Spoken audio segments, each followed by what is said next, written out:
Hello friends, this video on NEET ecology is brought to you by examfear.com. No more fear from exam. Let's move on to the biosphere reserves.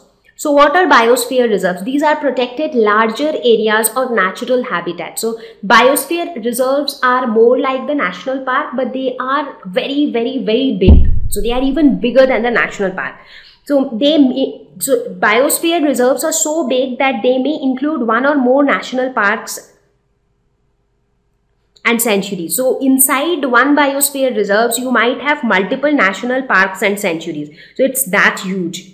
So here protection is granted to plants, wildlife, and also to human communities who inhabit that region. So basically in biosphere reserves, you also have human communities living there. So it is not only protection for plants, animals, and historic objects, but also to the tribal people or the people who live in those areas. So it includes all other protected areas within it. So basically these are like huge stretch of land, huge areas.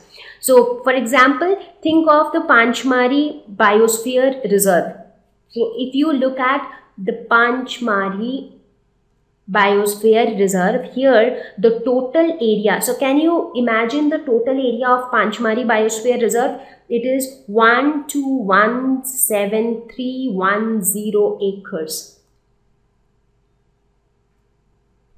So it's like more than 12 lakh acres. So such a huge area. So inside this Panchmari Biosphere Reserves, it includes the Satpura National Park. It also includes the Bori Sanctuary. It also includes the Panchmari Sanctuary. So within the Panchmari Biosphere Reserve, you have Satpura National Park, you have Bori Sanctuary, you have Panchmari Sanctuary. So inside one Biosphere Reserve, you have multiple national parks and sanctuaries. And also in these areas are so huge that you even have small human communities living in those areas. Now, since we have been talking about biodiversity, we have been talking about varieties of plants and animals, it becomes important to introduce the term flora and fauna. So what do we mean by flora and fauna? So the plants inhabiting a particular area is termed as flora, whereas the animals inhabiting a particular area is termed as fauna. So flora for plants and fauna for animals. In fact, the term fauna was coined by Linnaeus, and it is a Latin word which means the Roman goddess of earth and fertility. So that's fauna. Okay, now if you look at any of these protected areas, whether you talk about national park, sanctuary, or biosphere reserves, you would see huge variety of flora and fauna. Right? So let us take the example of the Ranthambore National Park. So in Ranthambore National Park, if you talk about the flora of the Ranthambore National Park, so in terms of flora, that is in terms of the plant varieties, the Ranthambore National Park has wild date palm,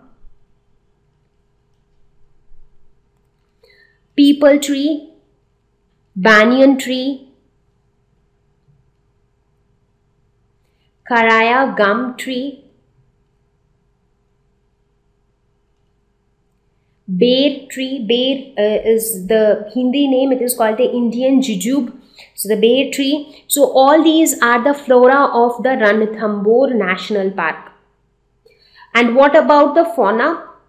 So let's talk about the animals that you see in Ranthambore National Park. So primarily tigers, cats, and in cats also you see more of jungle cats or leopard cats. You see sloth bear, crocodiles, jackals, spotted deer, nilgai. So this would be the fauna of Ranthambore National Park. So whenever you talk about any protected areas, you also need to know the flora and fauna of that area. That means the more commonly found plants and animals of that particular area. Thank you. Please visit examfear.com for free quality education. You can learn with a simple 4-step learning process wherein you can watch video lessons, you can ask your questions, you can refer notes, and you can take a free online test. We have content for class 6 to 12 on physics, chemistry, mathematics, and biology along with practical videos. So please subscribe to our channel for daily updates. Thank you.